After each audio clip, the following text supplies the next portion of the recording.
Good morning, y'all. I'm over here on my laptop, making sure that this is what it should be. Okay, we have sound.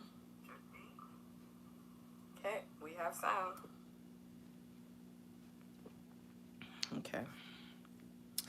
Welcome, you guys.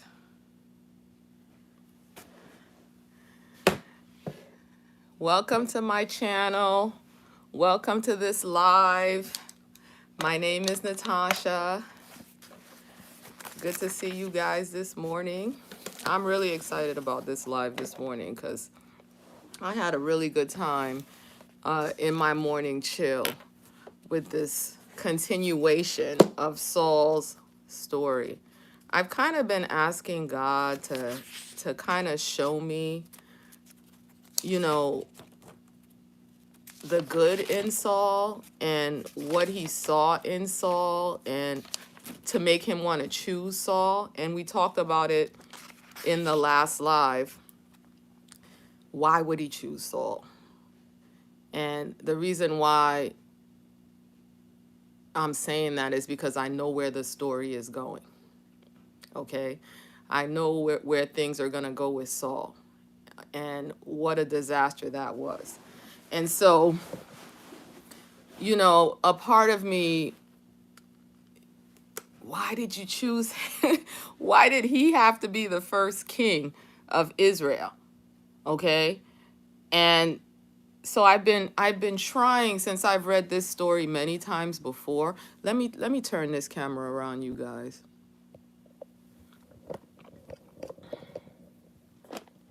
so that I'm not looking at my own reflection. So give me a minute.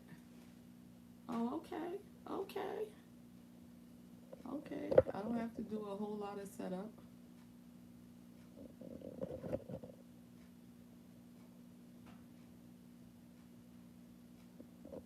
Okay. So I'm just going to go ahead and start reading this. And I just see so much potential. Potential in Saul, potential in is the setup that God had for Israel, and I can see what could have happened. And I think studying this situation closely can it kind of helps me to see, you know, what not to do. You know what I'm saying? It really helps me to see what not to do. And it really helps me to see how true that verse is in the New Testament that says, I mean, actually, I shouldn't say it's in the New Testament. I'm not sure where it is. But there's a verse that says that God won't tempt us. And I think it is in the New Testament, that he won't allow a temptation to come on us that's more than what we can bear, because what he'll do, so that doesn't mean a temptation won't be heavy and hard and difficult and over our heads, but it says that the reason why it's going to be something we can walk through is that the verse goes on to say that with every temptation he's going to show us a way of escape, a way to escape it. So that is going to be our choice whether we fall to the temptation or not. But there's going to be a way for us to get out of it if we're willing to take it. And so to me, everything that's happening to Saul, you know, we clearly see his way of escape, but he doesn't take it. And so I'm convicted not to waste my potential when the challenge comes on me, because, you know, we all have the capacity to do what Saul did, you know, but there's always a way of escape. And as I read through his story, I'm looking for that way of escape. But I really enjoyed this one. I read 1 Samuel chapter 12 through 14. But we'll see how far we get. what the Lord has for this live. But I just want to just jump right into the story. So 1 Samuel chapter 12. Now Samuel said to Israel, oh wait, no, I read, it's 1 Samuel chapter 13. 12, we ended on 12 yesterday. I ended on 12 yesterday. And, in case you guys are new and this is your first time, these are very informal lives. I haven't prepared and studied and researched. Honestly, I'm reading through the passage with you, and I'm speculating and wondering and drawing what I can from the story. So I'm not an expert. I'm just a regular person like you. And that's the point of these lives. I'm not a Bible teacher. I didn't go to Bible school. You know what I'm saying? I don't know every bit of the background history. I don't know the Greek. You know what I'm saying? But I'm filled with the Holy Spirit. And the Lord tells us we need to delve into his word and to hide his word in our hearts. And I'm doing it every day. I get up early and I carve out this special time with the Lord. And as I'm in that time, if I feel like the Lord wants me to come and share with you, I come and I share with you. I'm not doing these studies so that I can come and bring a message to you. In fact, that's my daily battle. When I crack this Bible, I'm not cracking this Bible so that I can come and do a live. And I'm constantly, and since I am a teacher and I have a passion for teaching, not only do I homeschool, but God has used me to teach the word of God as a normal layperson, on many occasions. And so that's always in the back of my mind. That's always my bend. But the first thing, the most important thing, is that I'm having a date with Holy Spirit. It's like date night with my husband. I said that in the last live. It's a time to make a connection, to build a relationship, to grow in the Lord, because I haven't arrived. God is still working things out through me. And so I don't go to the Lord in the morning so that I can, prepare something to bring alive to you. I go to the Lord to spend time with him. You know what I'm saying? And to connect with him, just like I would in any of my relationships that matter to me. And it's not just this master-servant relationship where I go to him to find out what my marching orders are. God has showed me that when I'm with him, I can just be. We can just be. We can just hang out. We can just chill. And that's why I call it my morning chill time. And so I just want to let you know up front that, this is not a situation where every day I'm coming to you with a live. Every time I do my morning chill, I'm going to come on here and do a live with you. You know what I'm saying? I have been coming on here often to do the lives. But I just hope no one gets dependent on, expecting to have a live every day from me. And that's what you're going to use to be able to help you to do your time with the Lord.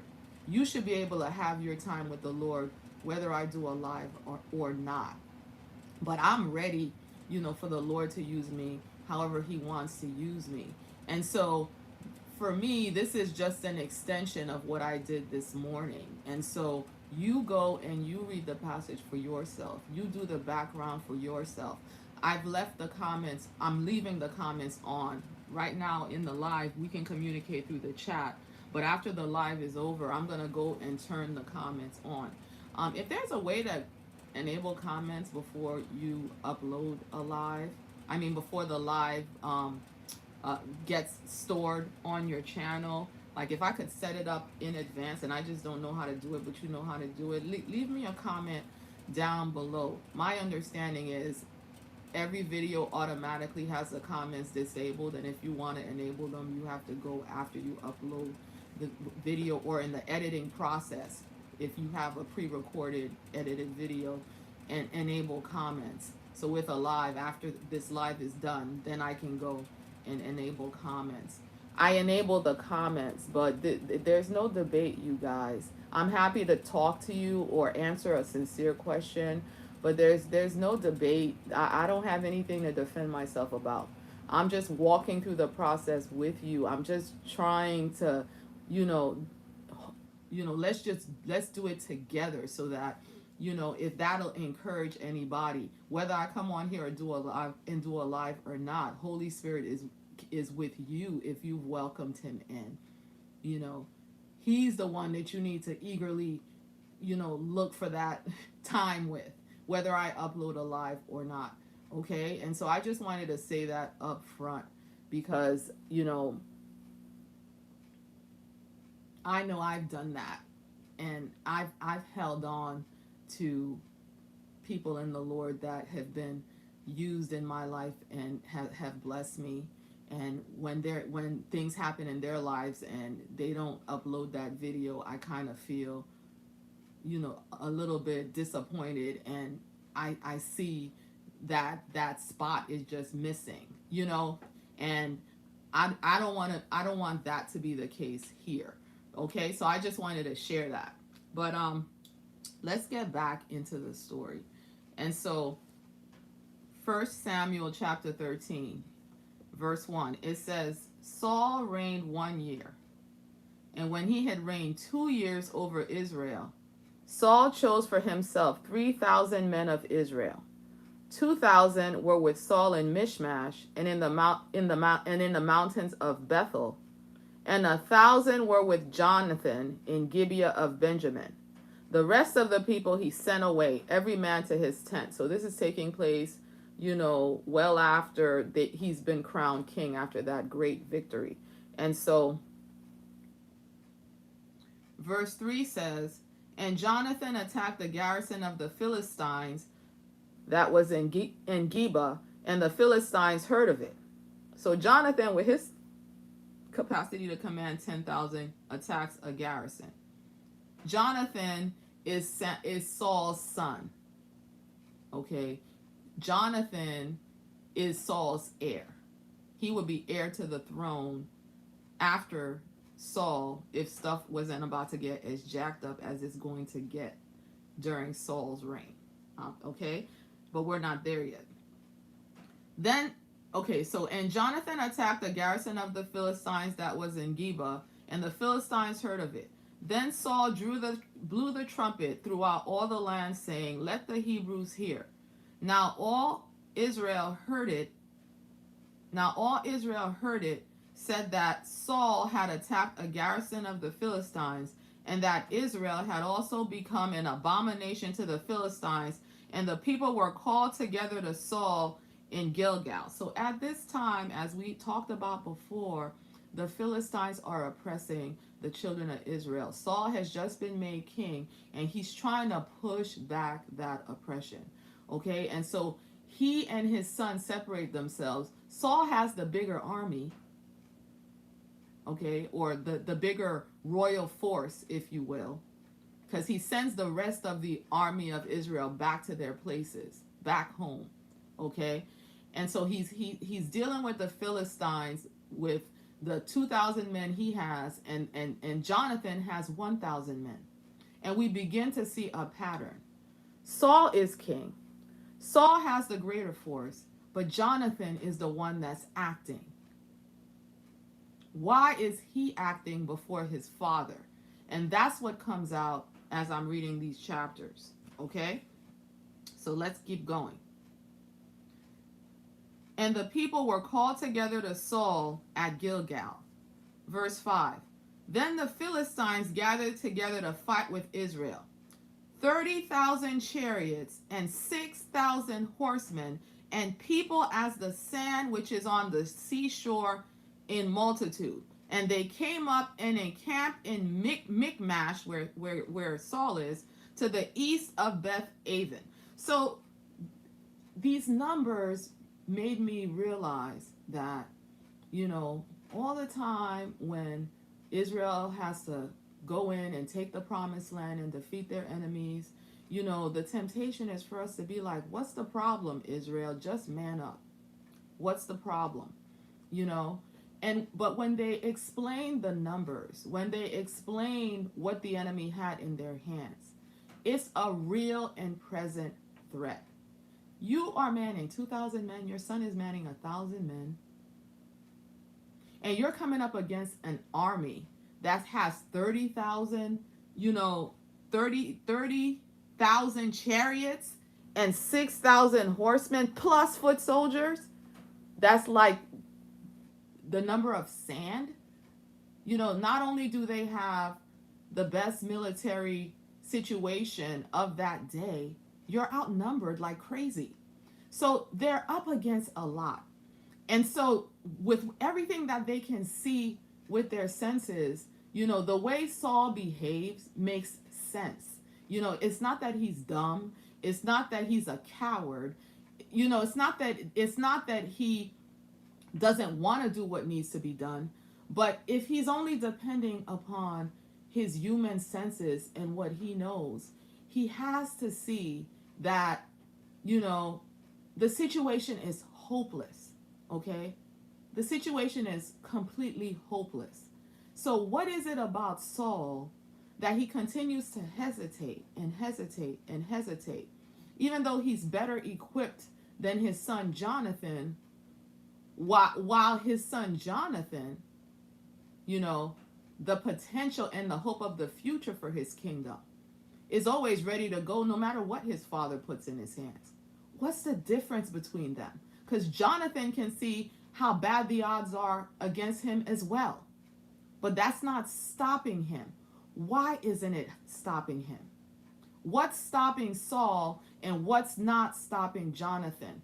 That's the question I'm after, in order for me to know in my own life, when God puts me in a position to achieve what he's purposed me to achieve, what should I not allow to stop me? And what should I hold on to propel me forward, no matter what my senses are telling me? Okay, so let's continue.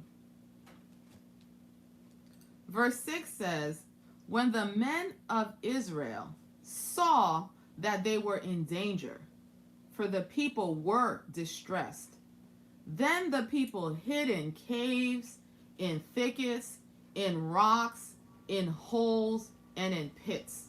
Okay, so you guys, I hate to keep bringing it back to the covenant that God made with Israel. But whenever we're reading what's going on with Israel, we have to remember the covenant. We have to remember what the children of Israel agreed to before they took the promised land. It's almost like God had a contract with them before they came into the promised land. Look, I'm going to give you this land. The land is occupied. There are enemies everywhere, but it's a good land. It's a fertile land. It's a land where you're going to be really blessed, but you have to live a certain way in order to enjoy the blessings of the land. But there are some conditions for you to be able to enjoy this. I want a relationship with you. I want to be your God. I want to hold you close to me as my people. Okay, but I'm a holy God. I'm a righteous God. Okay? You have to do this my way. You have to walk in obedience my way. If you walk in obedience my way, you will go in there and you'll defeat all of your enemies.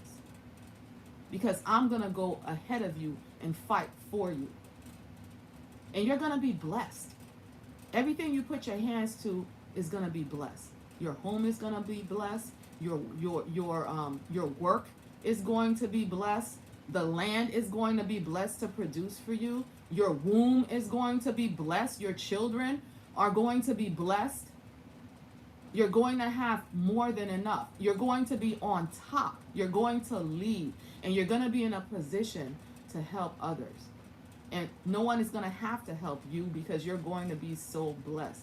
I'm going to elevate you as long as you do this thing my way and walk in obedience to me and devote yourself to me with all of your heart.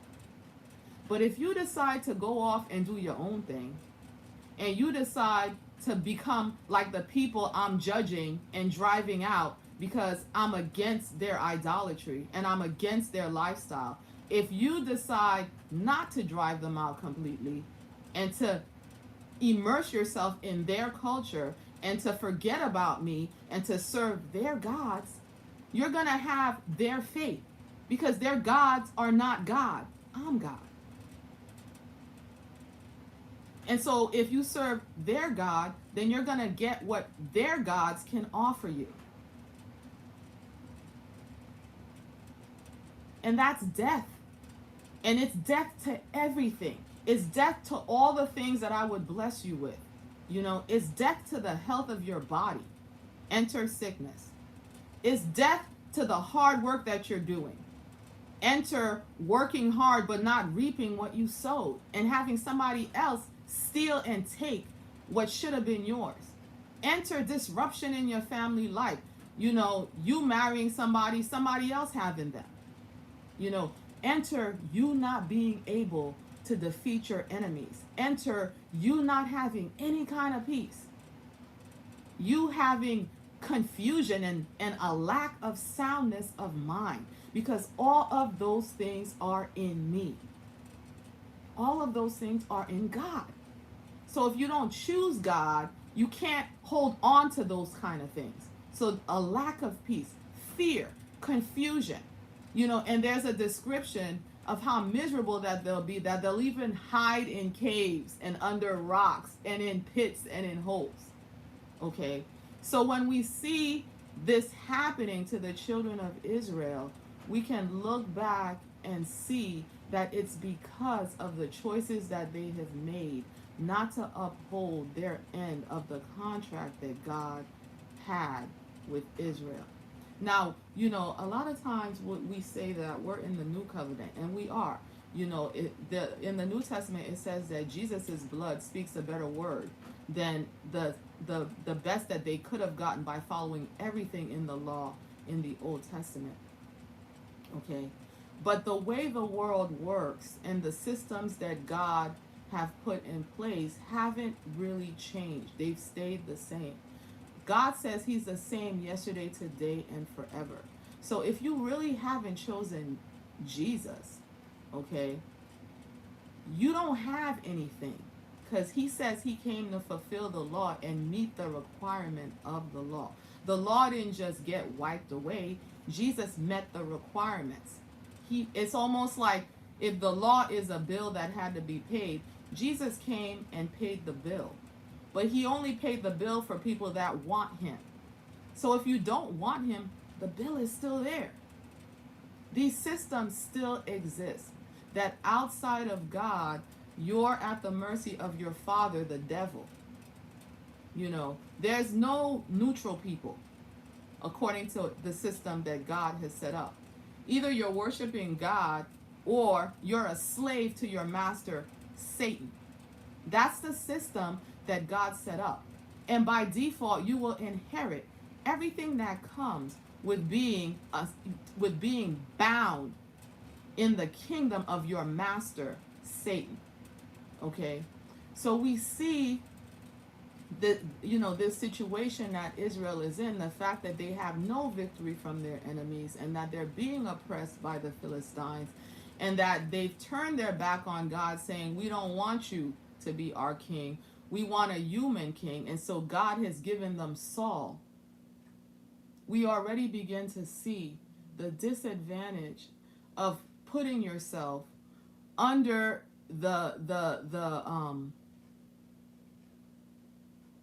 covering of a human king. And you want that because you want to be like everyone else. They wanted to be like the nations around them. And it's also easier for their flesh. A human king you can see. A human king, you don't have to go get a prophet. And, since you can't hear from God yourself, that's how it was for them in the old covenant. You know what I'm saying? And, and you can deal with him on human terms. Okay? But just as the God warned them, when you rejected me and chose a human king, there are also limitations and negative things that come with having a human king. with a human heart and and human weaknesses and human motives that he always has the potential not to allow himself to be led by God and tempered by God. Because we've already learned from the stories that we were reading before that when we're left to our own devices and every man does what's right in his own eyes, it doesn't go well. Okay, so so now they're hiding in caves and thickets and rocks and holes and in pits, walking out that curse of disobedience. Okay, so verse 7, and some of the Hebrews even crossed over the Jordan to the land of Gad and Gilead. So that's a nod back to the fact that when it was time to take the promised land, three tribes in of the 12 tribes of Judah, it was Reuben, I believe it was Reuben, Gad, and the half tribe of Manasseh decided that the land that they had that they had conquered on the other side of the Jordan was good enough for them, and they asked Moses if they could just take that and not have to necessarily cross over the Jordan and take anything from the promised land which was God's original plan for them. Okay, and so they didn't defect from Israel. They just lived on the other side of the Jordan from Israel. So situation is so bad now, the people that did take their portion of the promised land are running away from the portion of they're running away from their promise. They're leaving behind their promise, okay, to run away from their enemy. That's how desperate the situation is. And Saul, this new king, has to lead them, because when he was made king, his purpose was to deliver, for God to use him to deliver Israel from the Philistines. Okay, so it says, as for Saul, he was still in Gilgal, and all the people followed him trembling. So his son Saul with 1,000 goes and attacks the garrison of the Philistines, and he must have some impact because it says, he's a thorn in their side. They've become abominable to the Philistines. So he's effective, okay? But his father is just sitting around and waiting, and he's and always hesitating. But the people are with him because he's king. Okay?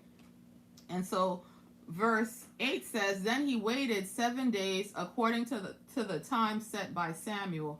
But Samuel did not come to Gilgal, and the people were scattered from him. So apparently they were supposed to offer a sacrifice before the battle, and maybe even perhaps to consult God. Okay? The way the law set it up, a Levite had to do that. Not any random person, and definitely not the king. Because at that time, when God gave Israel the law, he explained to them if they should have a king, there's supposed to be a separation between the king and the office of the priesthood. Jesus is the only one who can be both king and high priest. Okay? And so they had set it up because, remember, Samuel always makes his circuit to do these kind of sacrifices for the people. And so they had set it up that Samuel was going to come and do the sacrifice. And, you could just feel the anxiety because the Philistines are looming. Their attack is looming. They're encamped against them. But they know they can't do anything until they do the sacrifice. Saul is trying to keep everything together. Okay? But Samuel isn't there to do the sacrifice. And so the people start leaving. He already doesn't have enough people. And the people start leaving. And so this got me to thinking, how's he feeling? He's got to do something to get the people to stay. He's got to do something to rally the people. Because he's probably being driven by the fear, what am I going to do if they all leave? The Philistines are looming. They're about to attack. What am I going to do if these people leave? What am I going to do? What can I do? This is how Saul thinks. So let's see what solution he comes up with. Verse 9. So Saul said, bring a burnt offering and a peace offering. Bring a burnt offering and peace offerings here to me. And he offered the burnt offering. So he decides, all right, what's important is we gotta do this sacrifice. Let's just get the sacrifice going. Okay? At least if I do that, I can calm the people down. But you're not supposed to offer a sacrifice. You're not a Levite. You're not a priest. You're not supposed to offer a sacrifice. Plus, Samuel told you to wait for him, that he's coming. But you're more concerned about what you can do to calm the people down. But what's the goal of your sacrifice? If the goal of your sacrifice is to offer something that God is going to receive so that God will move for you, you already know that you have to do it God's way. So your solution is really not a solution, because is God going to accept your sacrifice when you didn't do it God's way? Is he after just a sacrifice, or is he after the whole thing? The sacrifice and the fact that you did it the way he wanted you to do it. So what this made me see was that sometimes when we're in crisis and we're only looking to what we can do, we can come up with a solution that's a lie. That's actually not a solution at all. But it's enough to cover, the surface of the problem, even if it didn't really solve the problem. It's enough to give us a false sense of security. Even if we really look deeply at the situation, we would realize that we haven't come any farther. We haven't gained much from this. It's like a security blanket for us, but has it really done anything? And it's not clear to me whether he was truly deceived, but that can happen. We can truly come to believe that lie because it comforts us, okay? But the truth about the situation the truth about this quote unquote crisis is very different from what what Saul's senses were telling him. So let's continue to read what happens. It says, and he offered the burnt offering. Now it happened, as soon as he had finished presenting the burnt offering, that Samuel came, and Saul went out to meet him, that he might greet him. So this, the fear that Saul had, oh no, I gotta hurry up and do something. Samuel said he was gonna come in 7 days. He hasn't come. Oh no, the people are all gonna leave. They're already starting to leave. I need to do something. All the time he was feeling that, he couldn't see that Samuel was on his way and was in fact almost there. The fact that Samuel showed up right after he offered the burnt sacrifice means that Samuel would have been there right in time to offer the sacrifice and do it the right way and bring the true solution. And Satan does this all the time. He operates on a lie. The lie that Saul believed was that God wasn't with him, and that Samuel wasn't going to show up, and that things were going to go wrong. When in fact God was with him, Samuel was on his way. Don't you think God knows that you need Samuel to be there to offer the sacrifice? Don't you think God knows that the Philistines are surrounding you? Don't you think God wants to give you the victory? Why would he leave you out there by yourself? And don't you know that it's God that's doing the defeating? Why are you trying to look for something that's in your hand to rescue yourself and to save the people? Saul is hesitating and hesitating and hesitating and hesitating, and he's doing the wrong thing and he's making the wrong choices because he's looking to himself to save and deliver the people. He's not looking to God at all. And it causes him to make mistakes and to make foolish choices and to have a wrong and to make wrong judgments. And unfortunately, he's the king. And so the people have to deal with the consequences of his foolishness. So let's see what else happens. Verse 11. And Samuel said, "What have you done?" Saul said, "When I saw that the people were scattered from me, and that you did not come within the days appointed, and that the Philistines gathered together at Michmash, then I said, the Philistines will now come down on me at Gilgal, and I have not made supplication to the Lord. Therefore, I felt compelled and offered a burnt offering." Verse 13. And Samuel said to Saul, "You have done foolishly. You have not kept the commandment of the Lord your God when he commanded you. For now the Lord would have established your kingdom over Israel forever." Look at the kind of son he has. And we're going to see more. It was the perfect setup. For as weak as Saul was in being able to see God and see his potential, he had this son Jonathan who was ready to go. Ready to go. Upright. Righteous. You know what I'm saying? He had everything he needed for his kingdom to be established forever.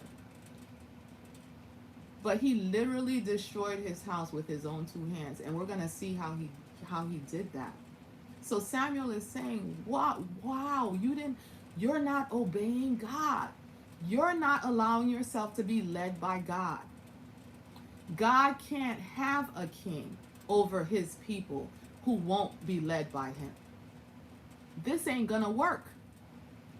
You can't continue to be king if you're not gonna allow yourself to be led by God.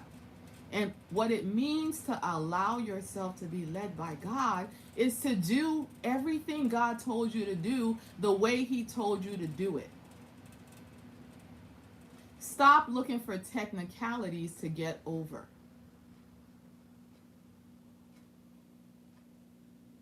Okay, so let's see what else happens. So it says, God was ready to set your kingdom up forever. 14, but now your kingdom shall not continue. The Lord has sought for himself a man after his own heart, and the Lord has commanded him to be commander over his people, because you have not kept what the Lord commanded you. Verse 15. Then Samuel arose and went up from Gilgal to Gibeah of Benjamin, and Saul numbered the people present with him, about 600 men. So his 2,000 is down to 600. So let's read verse 16. So Saul, Jonathan his son, and the people present with them remained in Gibeah of Benjamin, but the Philistines encamped in Michmash. The raiders came out of the camp of the Philistines in 3 companies.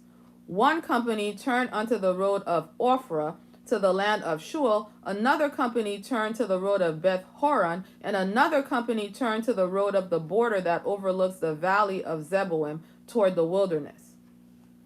Verse 19. Now there was no blacksmith found throughout the land of Israel. For the Philistines said, lest the Hebrews make swords or spears.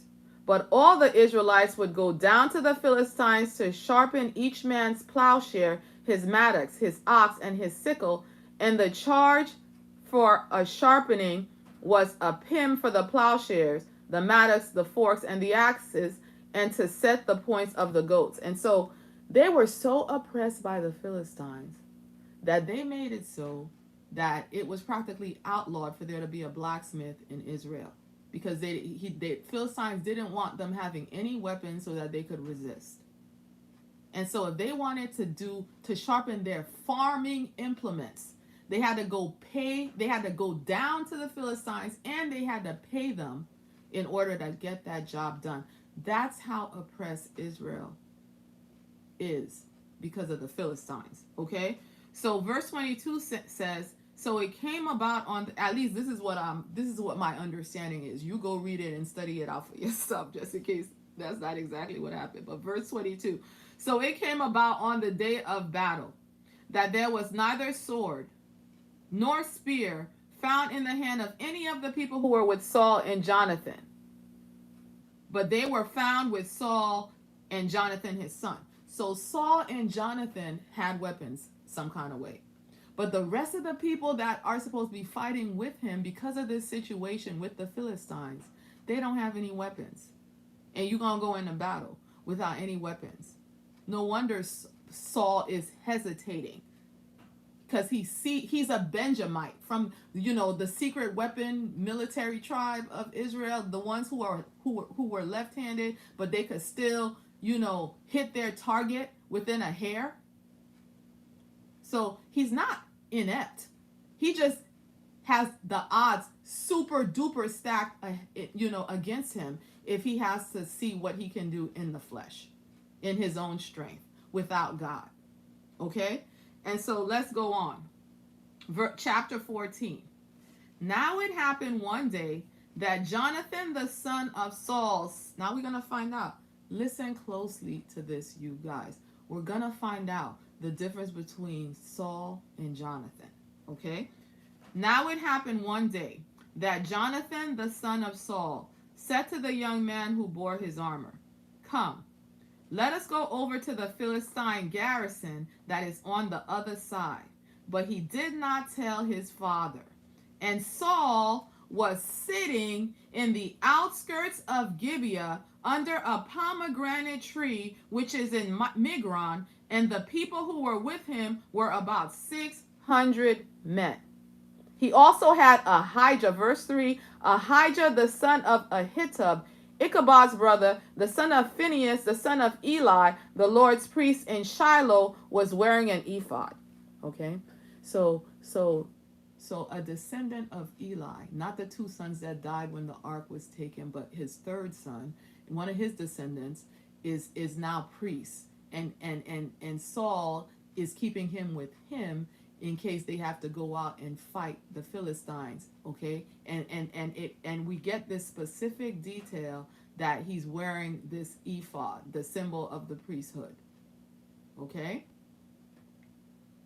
so Saul has everything he needs. He's the king, but he's chilling under a tree with a force to actually go and do something with, but they're not doing anything. They're just waiting.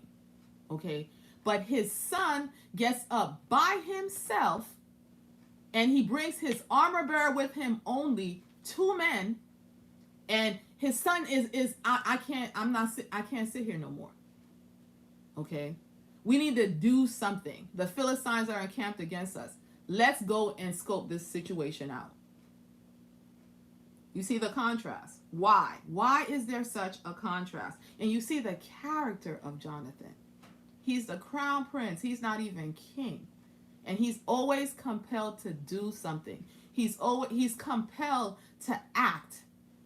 And the way he acts is according to what his father is supposed to be doing. God raised up Saul to deliver Israel from the Philistines. Okay? Saul is always positioned to do it, but Jonathan is the one who acts to do it.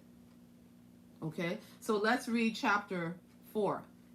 And again, I want to point out, as I'm reading this, all I'm seeing is Jonathan, Saul's potential. Jonathan, the potential of Saul's house. Jonathan, what Saul could have been if he had done what Jonathan knew to do. Jonathan, who's going to have to reap what his father, who is king and who is in the place of authority, who is, given the authority for certain things to happen according to his word, Jonathan is going to have to reap what his father sows. even though Jonathan in and of himself, is a mighty man of valor. Let's continue. Verse 4 says, between the passes by which Jonathan sought to go over to the, okay, let me go back. It says, so we know that Ahijah, the son of Ahitub, Ichabod's brother, the son of Phinehas, the son of Eli, the Lord's priest in Shiloh, was wearing an ephod. But the people did not know that Jonathan had gone. So he goes out in secret. He doesn't even bother to tell his father. He doesn't ask his father for some soldiers. Okay? And he just goes out in secret to do what he feels compelled to do. So verse 4 says, between the passes by which Jonathan sought to go over to the Philistine garrison, there was a sharp rock on one side and a sharp rock on the other side. And the name of one was Bozez, and the name of the other Sineh. Verse 5, the front of one faced northward opposite Michmash, and the other southward opposite Gibeah. Verse 6, then Jonathan said to the young man who bore the armor, come, let us go over to the garrison. Listen to this, y'all. When I read this, y'all, and you guys, I'm not reading this story with arrogance, okay? Because I understand where Saul is. We all understand where Saul is. Look at the situation we're in real life right now. If we follow our senses, if we follow our common sense, if we follow our human knowledge, it makes perfect sense what's going on right now in the world and in these United States of America. It makes perfect sense. Okay? But we're not called to be led by our senses and what's in our hand. And when I look at Saul, I'm just like, oh, my heart hurts. Okay? My heart hurts. He had so much in his hand, so much potential, but he didn't know how to use it. And you have Jonathan. He's going out there with just him and his armor bearer, and look what's going to happen. But look at what his attitude is. Verse 8 says, then Jonathan said to the young man who bore his armor, come, let us go over to the garrison of these uncircumcised. It may be that the Lord will work for us.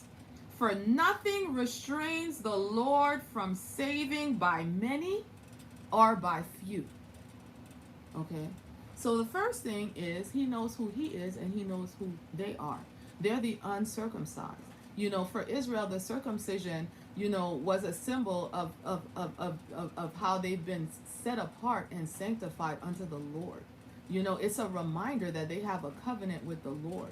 And they're not like the people around them, even physically.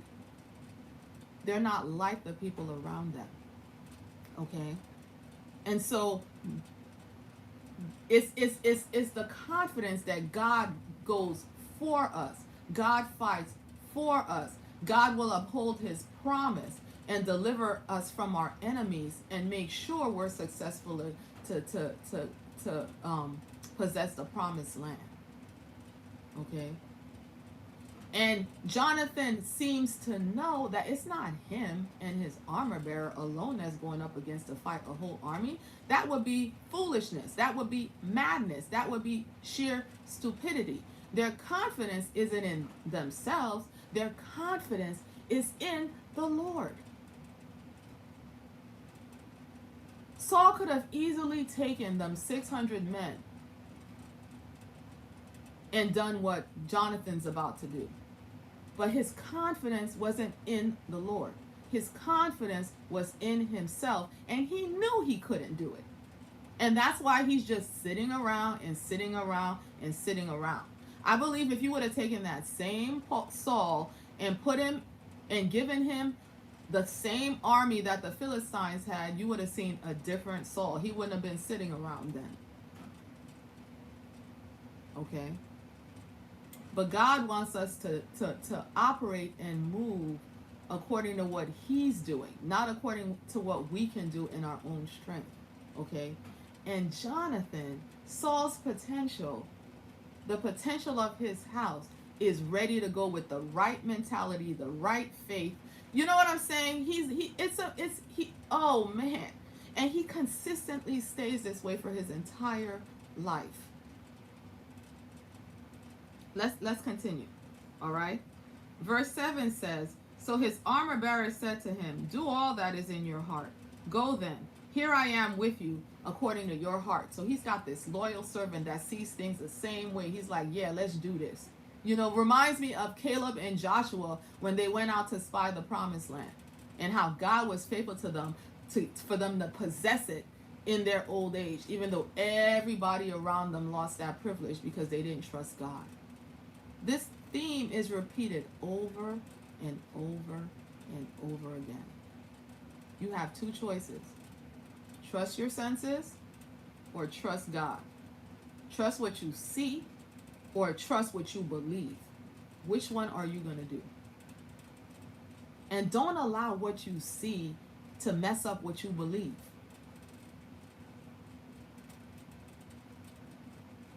Okay. So verse 8.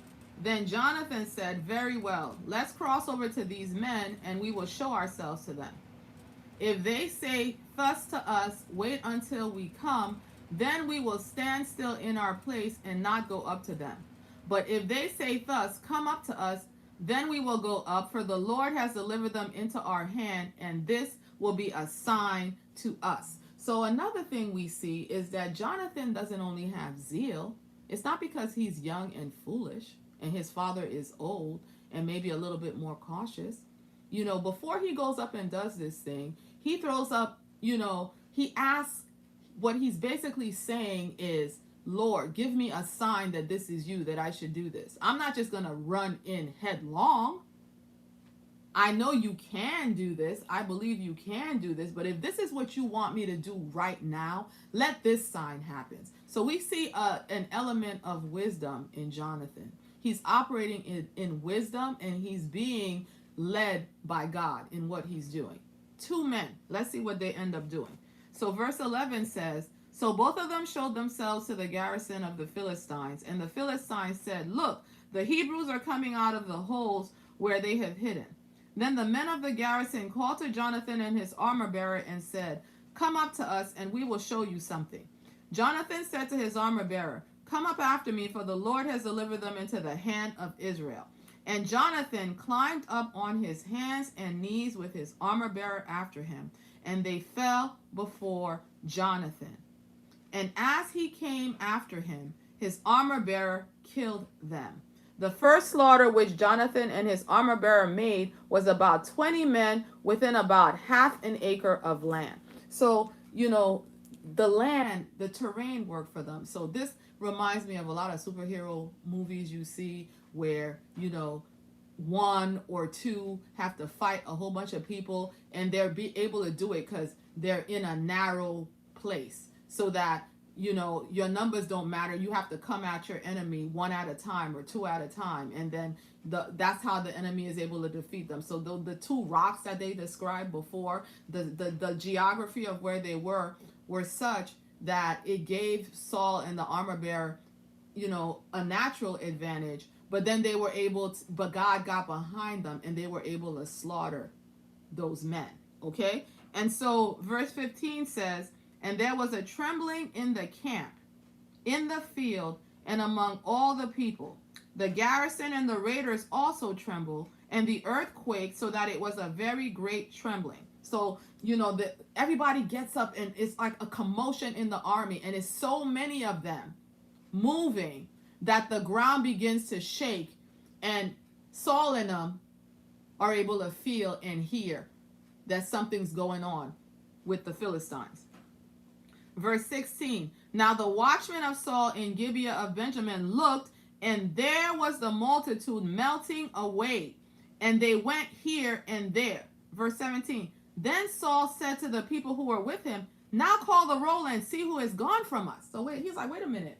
We're encamped against the Philistines. I'm over here. I've been chilling here under this tree. What's going on? It looks like there's a battle going on. It looks like they're retreating. What's going on? I'm not doing it. Who's doing it? What's going on? Who's fighting them? And so he does a roll call, because he realizes it has to be someone from my camp. Who is it? Okay, so they do a roll call, and when they had called the roll, surprisingly, Jonathan and his armor bearer were not there. Verse 18. And Saul said to Ahijah the priest, bring the ark of God here. Okay, for at that time the ark of God was with the children of Israel. So I have a little bit of a footnote right here where it says bring the ark. There's a little bit of there's a what do you call that? Yeah, a footnote, there's a footnote that I can look down and see what is meant by ark. And it says that instead of ark, the Septuagint reads ephod. Okay? And when they're talking, when he says bring the ark, if you read it from the Septuagint, it says bring the ephod. And then for at that time the ark, that also has a subtitle that should say the ephod of God was with the children of Israel. And so that's interesting. If you don't know what the Septuagint is the original Hebrew text, like the first translation of the scripture, and it's in Hebrew. And I know that from studying in the past that Hebrew is sometimes a challenging language to translate into English because their words are used different ways. Context is a little bit different. The way they use words, they have their words have more meaning than our words. Some of their words have more meaning than our words, and so when you translate it, it doesn't translate well. And being from Haiti and having French as my first language, and even seeing the difference between French and English and the way things are structured and the expressions that people use and the challenges that you have when you're trying to make a translation, is definitely can't be a word for word translation. So I've noticed that sprinkled throughout the Bible, there'll be these little footnotes that refer back to the Septuagint, and I also see the Vulgate and the Targum. These are different. These are translations that date back, and it's good because what this says is that when they were writing these verses, they translated to mean one thing, but then they made a footnote so that you can know that there's another possible meaning. And so this is a call for you to go and research and look into that further. And so when I was reading it, when it said ephod, it made me ask the question, and I don't know because I haven't done the research yet, but it made me ask the question, so was the actual ark actually there, or was the priest only there with an ephod? The ephod is the garment that the priest wore. And I also remembered the ephod that Gideon made, that he had in his high place in his temple, and I was wondering, does that ephod, which at that time represented the success that he had in his battle, it wasn't something they were supposed to worship, even though at one point they came to worship it, like an idol.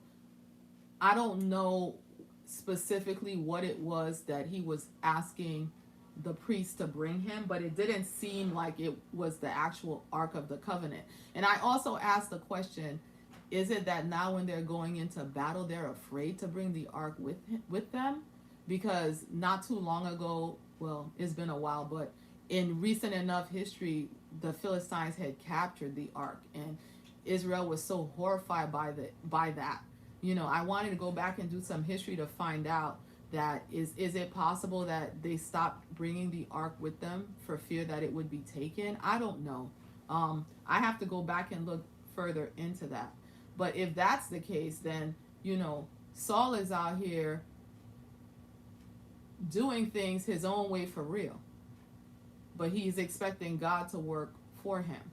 But I don't know because I haven't done the research. But that's the rich part of the Bible study, and why it can take hours for you to really delve into this and to look into this to get the full meaning of the text. Because, if that's true, then the whole thing reads a little bit more differently and has a little bit more of an more of a different impact. Okay. So anyway, so Saul. So now when the battle, in the battle, you've been sitting waiting. I don't know what you're waiting for. Okay. Now the battle is happening. You're the one that's supposed to be leading the battle. You notice that, somebody from your camp is out there doing what you should have been doing. Now you're going into action. You're calling forth the priest. You want to inquire of the Lord now and find out what you're supposed to do now. Okay, so let's see what happens. And so now it happened while Saul talked to the priest that the noise which was in the camp of the Philistines continued to increase. So Saul said to the priest, withdraw your hand. So to me, that it almost sounds like he's talking to the priest. He's asking the priest to pray. So does the priest have his hands lifted up and he's trying to pray to seek God? What we supposed to do? And then things get even more intense. So Saul decides, okay, well, we don't have time for this. We gotta get out there and do something. Okay, so the noise increased. Okay, verse 20 says, then Saul and all the people who were with him assembled, and they went to the battle. And indeed, every man's sword was against his neighbor, and there was very great confusion. So what's happening amongst the Philistines is something we see God do over and over again. Jonathan and Saul went up in there and started it, and God worked through them and went ahead of them and put confusion in the camp. So yeah, you made it so that the children of Israel don't have swords, but they don't need no swords, because God is making y'all so confused. You are fighting each other with your own swords. It's comical. The Philistine army, they've turned swords against one another. God has brought confusion to their camp. Okay. Verse 21, moreover, the Hebrews who were with the Philistines before that time, who went up with them, so there were Hebrews that that were working with the Philistines because they were oppressed by them and they had no choice, into the camp from the surrounding country. Either that, or they decided to side with the Philistines because they didn't think Saul could defeat them, so they would take their chances with the Philistines. It could be either one of those cases or both. They also, now they're like, I'm with Saul. They also joined the Israelites who were with Saul and Jonathan. Okay, so they're like, oh, we might win this thing. And they turned, the Israelites they had with them turned on them. So verse 22, likewise, all the men of Israel who had hidden in the mountains of Ephraim, when they heard that the Philistines fled, they also followed hard after them in the battle. So the Lord saved Israel that day, and the battle shifted to Beth Aven. So not only did God send, set them against one another by sending confusion into their camp, God affected everybody. He affected every Israelite. Whether you had defected to the Philistines or not. In this battle, once a Hebrew, always a Hebrew. And everybody that was hiding, they all came out. And the Philistines took the beat down, but it's described as the Lord, because the Lord's at the root of all of it, because of the faith and determination of Jonathan. That was like, I'm not sitting here. I know who God is, and I know who they are. Let's get out there and do something. Maybe if we get out there and do something, God will bless the thing. I have God with me. And the few that I have with me is not a limitation to God. If he wants to deliver us, we're going to be delivered. And that faith was all it took to defeat the Philistines. But Jonathan had that faith. Unfortunately, Saul the king didn't have that faith. So let's continue. Verse 24, and the men of Israel were distressed that day, for Saul had placed the people under an oath, saying, cursed is the man who eats any food until evening, before I have taken vengeance on my enemies. So now it's you Now it's you. Now that the battle has started and the Lord is fighting for you, and if Jonathan hadn't have acted, you wouldn't have done anything. But now that you're fighting the fight, it's you now. And you're calling people to finish your vengeance. And now you're being foolish. Because when we operate in the flesh, we're vulnerable to making foolish decisions and making foolish choices and doing stupid stuff. When we turn our backs on God and lean on our wisdom only, we become fools. Okay? Because Proverbs, it says wisdom, the fear of the Lord is the beginning of wisdom. Okay? So when you take God out of it, you don't have any wisdom. What fool is going to make his army fast in a battle? The only time that would make sense is if the Lord wants to remove every bit of human, he wants no human credit whatsoever. He wants to do something miraculous, and he gave you that instruction fast. But in and of yourself, you gonna fast? What was he trying to do? Was he trying to use the fast to get God to move for him? Just like he tried to use the sacrifice done any old kind of way. God didn't tell you to fast. You came up with that yourself. Yes, fasting is a tool, but you have to use it in the right context. And did God tell you to do that?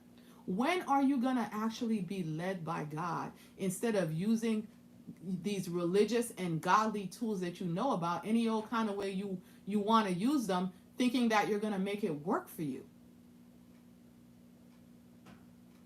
There are so many problems with the way Saul is operating. And unfortunately, because he's king, the people under him have to bear the consequences of his foolishness. So they're out here trying to, chase the Philistines who are retreating and complete the beatdown, and you're telling them to fast. Okay? So of course they're distressed. So none of the people tasted food. Verse 25. Now all the people of the land came to a forest, and there was honey on the ground. This is a miracle. You've got an army with you, and there's honey in the ground. That's enough. That's a temptation for all these people that you've put under an oath that if they eat anything until you're done defeating the Philistines, you're going to curse them. And they come into a forest, and it's so much honey that it could actually be a temptation that everybody could break their oath. That has to be supernatural, okay? And so it says, and when the people had come into the woods, there was the honey dripping, but no one put his hand to his mouth, for the people feared the oath. And you guys, it couldn't help but come to mind that, again, this is God. God's delivering them. God's setting them free. They're taking, the promised land. It's a land flowing with milk and honey. And you have this literal manifestation. It has to be God. Okay? Verse 27 says, but Jonathan had not heard his father charge the people with the oath. So Jonathan never heard the oath. He wasn't around to hear the oath. He was probably still, he was probably still not reunited with his father at that point, or whatever, or for whatever reason, he didn't hear the oath that his father put them under. Okay. And so he sees the honey, and he's like, oh, good. I feel faint. This is God's provision. So he goes ahead and he takes the honey. And you guys, this speaks to me so much. Right now, it's just coming to me. In this situation that we're in today, I work really hard to stay in the Word. And I work really hard to modify, what I'm hearing, how I'm being influenced by the world. And so there are things that I'm not hearing. And because I'm not hearing it, I'm able to see what God is providing. When everyone else around is afraid to eat the honey because of what they've heard, because of the effect of what they've heard from somebody that's operating in the flesh, that's operating without God. They're bound and constrained by that. But because I've chosen not to do that, I'm eating the honey that's on the ground, and my body and my strength is being restored. Let the Lord speak to you about that. Like, how do you think that applies now? You know, because that's the benefit we should be operating under as believers. We ought to be able to see into the spirit realm and be able to reach in and pull things out of God's kingdom that other people who don't have God don't have the capacity to do. And we'll see things in the natural and be able to operate in the natural in a way that other people who don't have God won't be able to operate. You know, because they'll be motivated and driven by fear, and they won't even be able to see God's provision for them. There's a clear distinction between Jonathan and Saul. How Jonathan sees things and how Saul sees things. And the main difference between them is that Jonathan's heart is wholly turned to the Lord. He's following God 100%. He's being led by God 100%. And Saul is not. He plays with the things of God. He flirts with the things of God, but he doesn't truly know them and understand them. And he thinks he can just manipulate them however he wants and get the same results that Jonathan is able to get. But it doesn't work that way. Okay, so let's see what happens. But Jonathan had, verse 27, had not heard his father charge the people with the oath. Therefore he stretched out the end of the rod that was in his hand and dipped it in a honeycomb and put his hand to his mouth, and his countenance brightened. Verse 28, then one of the people said, your father strictly charged the people with an oath, saying, cursed is the man who eats food this day. And the people were faint. So they saw him eat it, but they refused to eat it because they were afraid of the curse. And so this is what Jonathan says. But Jonathan says, my father has troubled the land. Oh, man. He's basically saying, wow, my father made a foolish choice. He's making this harder than it needs to be. Look now, how my countenance has brightened because I tasted a little bit of this honey. Look, if it wasn't for what my father did, look at what a blessing this honey actually is. And now because of his foolishness and the fact that he's king, and so unfortunately, you have to reap what he sows. You can't have the same benefit because you know the oath. You can't eat this honey. You're bound by the oath you took. And so then as a result of that, because you're following Saul and he's not following God, you have to be faint.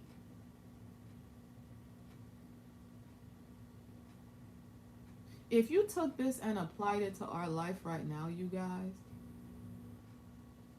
we put God in such a box. You know, you follow the man that follows God when you go to church, but that doesn't apply to government because the two don't mix. You don't have to have a godly man. And somehow we think that we can follow a man who denies God or flaunts with the things of God like Saul and think we're going to get the same outcome. We're not. We're not going to get the same outcome.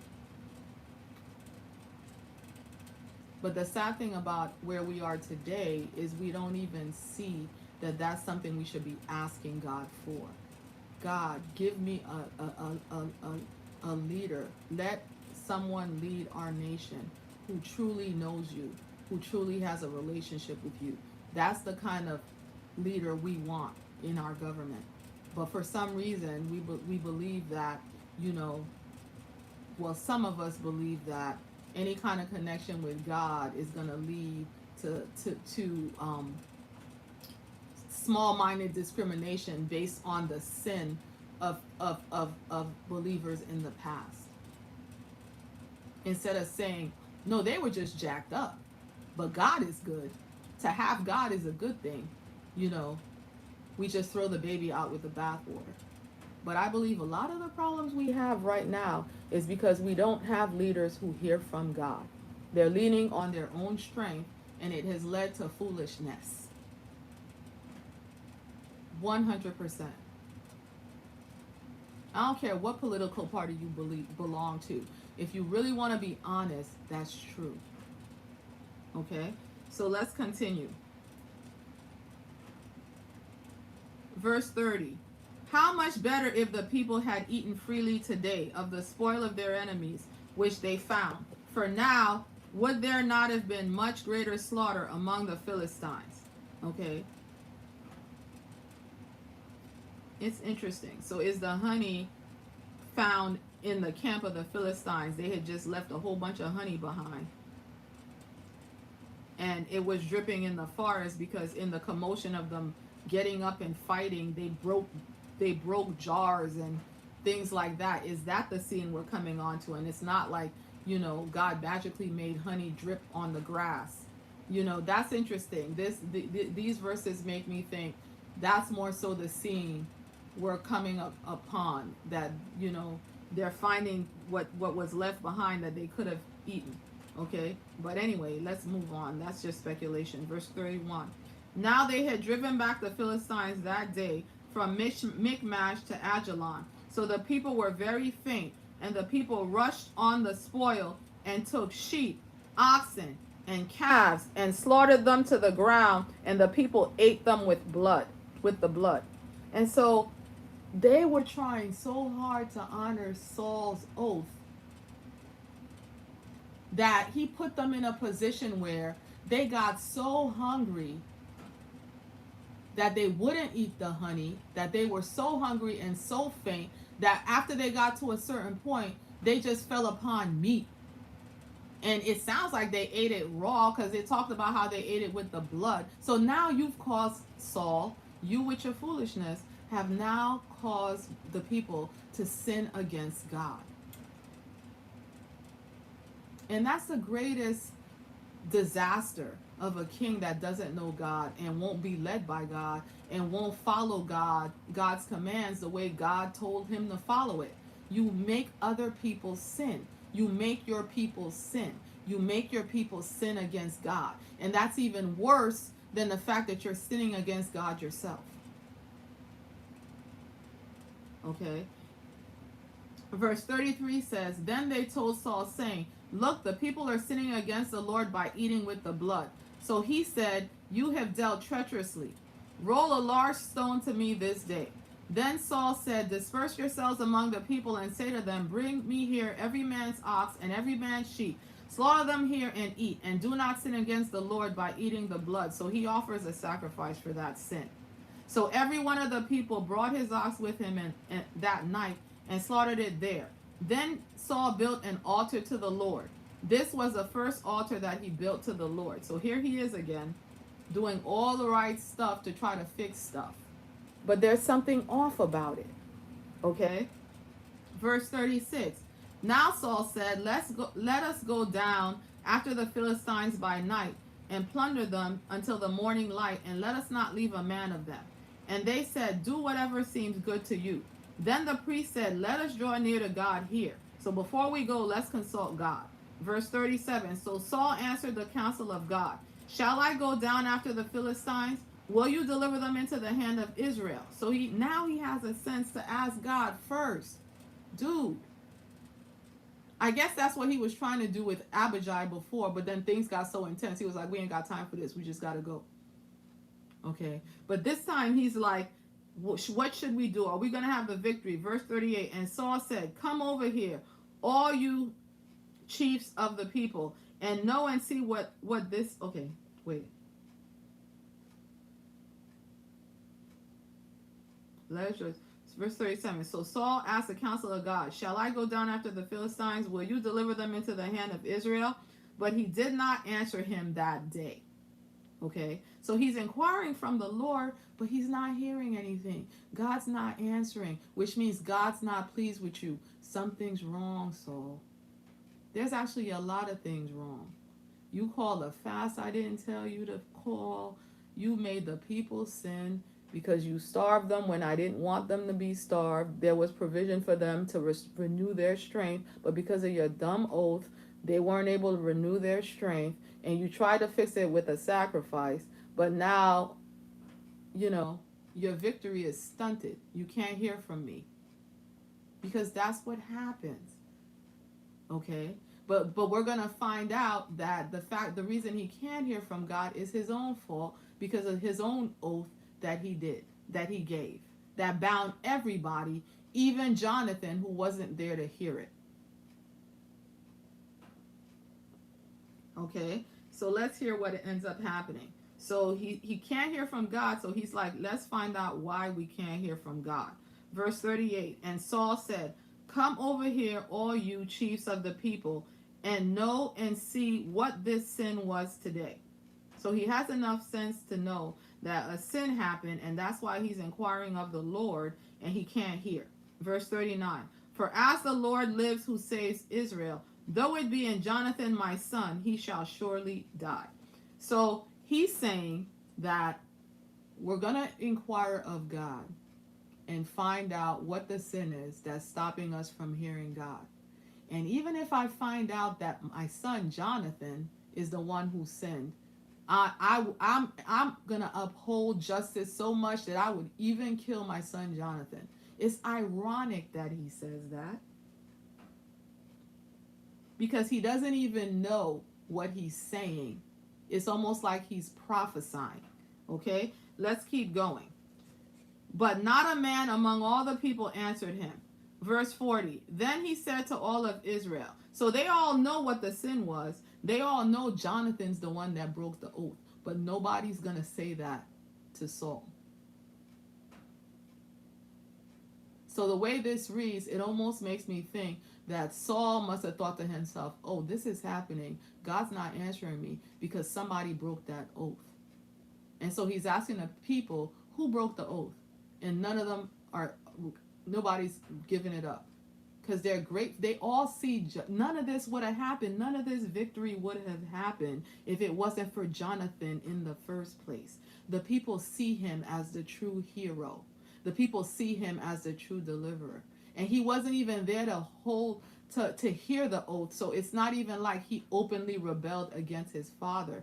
But this is interesting because even though he didn't openly rebel, this was a sin that was done without knowledge. And in the law, it talks about that. There's a distinction between sin that you do knowingly and sin that you do unknowingly. But the commonality between the two is that there's the same consequence for the sin, whether you knew or not, you know. And so Jonathan is bound under this oath, whether he heard it or not. Okay. And so verse 40 said, when the people won't say anything, verse 40, it says, then he said to all of Israel, this is Saul, you be on one side, and my son Jonathan and I will be on the other side. And the people said to Saul, do what seems good to you. Verse 41, therefore Saul said to the Lord God of Israel, give a perfect lot. So he basically is saying, we're going to cast lots now, because they believe that God determines the outcome of a lot. Casting lots, like casting dice.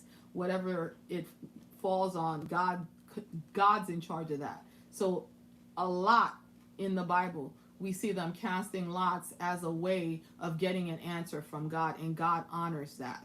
Okay? And so in verse 41, it says, therefore Saul said to the Lord God of Israel, give a perfect lot. So Saul and Jonathan were taken, but the people escaped. So he's asking, okay, God, is the sin with the people? Because he said, all right, people, you stand over there, and me and Jonathan stand over here. We're going to cast lots. Okay, they cast lots.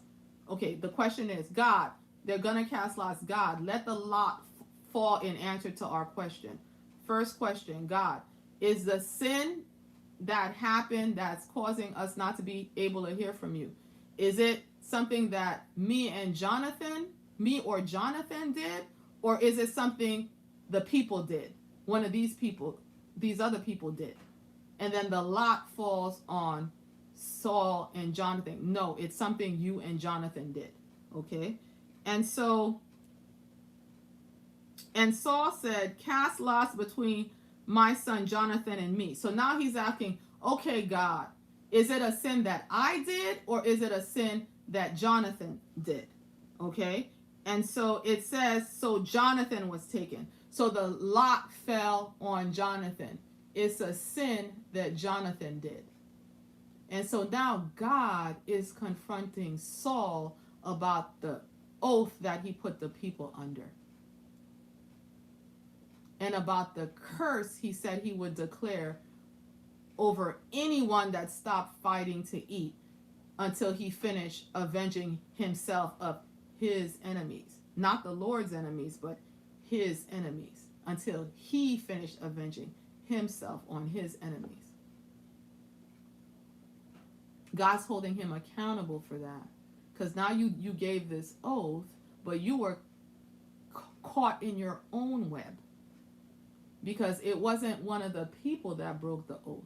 Even to their detriment. They stayed faint and then ended up eating meat with blood in it. Your son is the one that broke the oath. The consequence for that oath is falling on your house. And so when I first began reading the story, I wondered, God, you said you were looking for a man after your own heart to take Saul's place.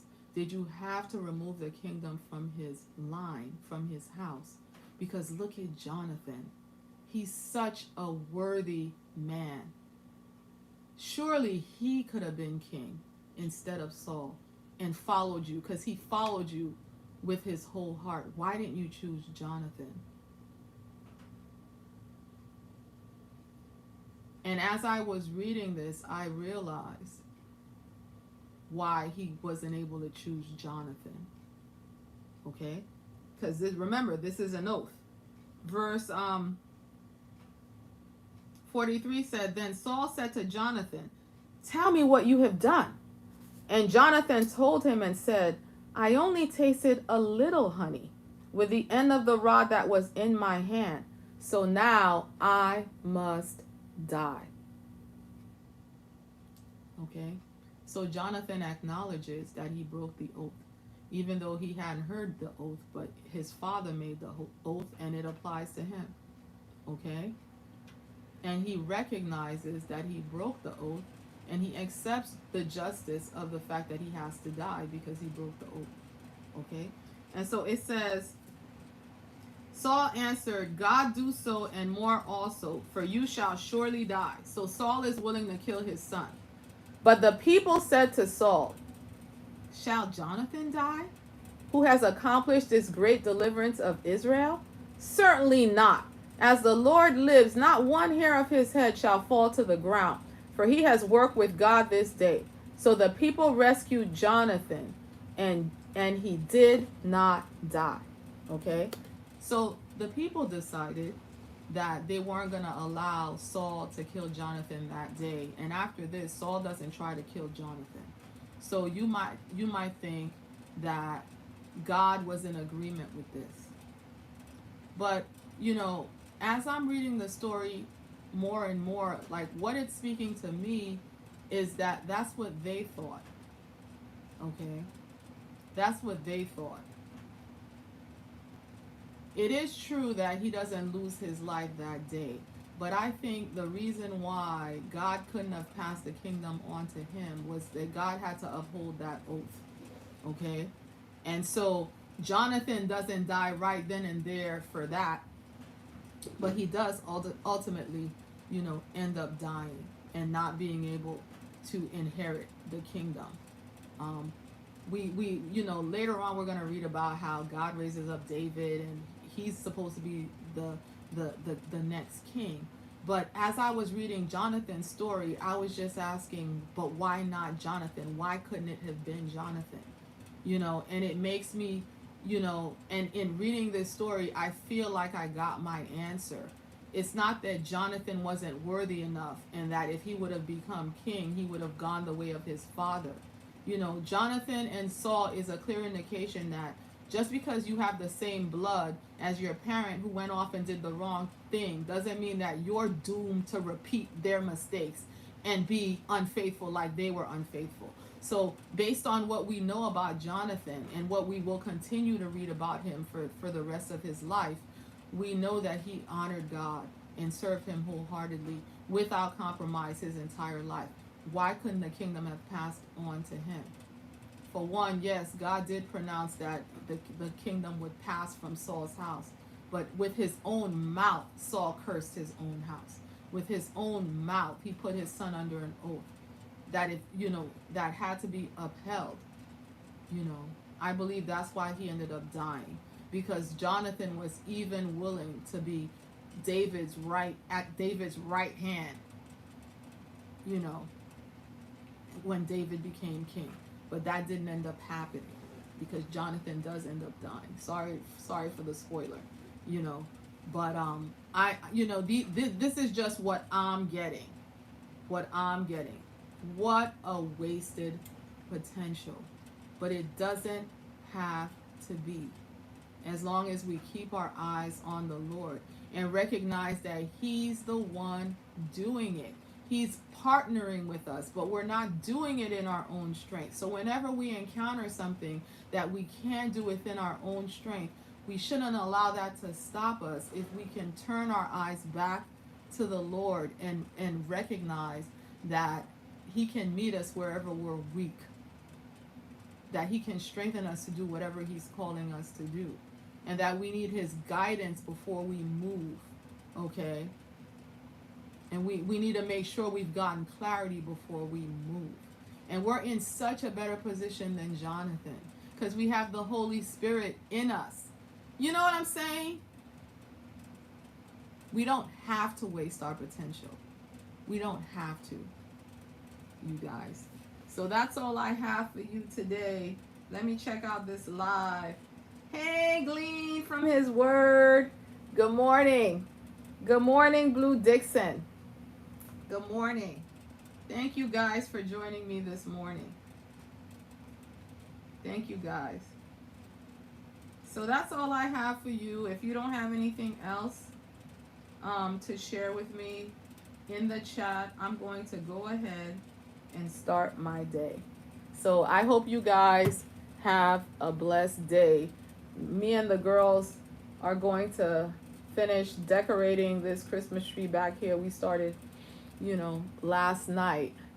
So hopefully we'll have time to do that. I know it's early, but in a world where stuff is upside down and backwards, I think extending this season of celebrating, Jesus coming, I think that's in order. At least it is in my house. That's why, we always do it a little bit early, but we're doing it extra early this year. So I hope you guys have a blessed day. Be blessed. So I'm going to turn this around now.